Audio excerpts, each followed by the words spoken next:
भटाळी तळोदी येथे सर्वे क्रमांक 270 वर दरवर्षी भरवण्यात येणाऱ्या पारंपरिक जत्रा महोत्सवात गैर अर्जदार महेश मस्तान येनम रेड्डीवार यांनी अडथळा निर्माण केल्याचा गंभीर आरोप देवस्थान कमिटी व सर्व गाववासियांनी केला आहे।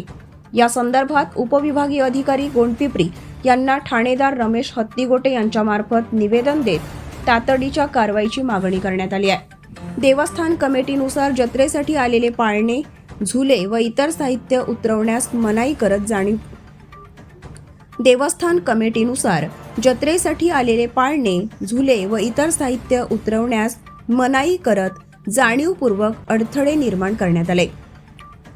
शासकीय नोंदीतील जागा असतानाही धार्मिक कार्यक्रमात हस्तक्षेप झाल्याने गावकऱ्यांच्या धार्मिक भावना दुखावल्या असून कायदा व सुव्यवस्थेचा प्रश्न निर्माण होण्याची शक्यता व्यक्त होत आहे।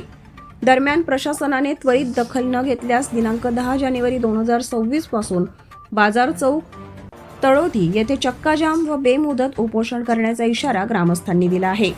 धार्मिक शांतता अबाधित ठेवण्यासाठी तातडीच्या हस्तक्षेपाची जोरदार मागणी होत आहे।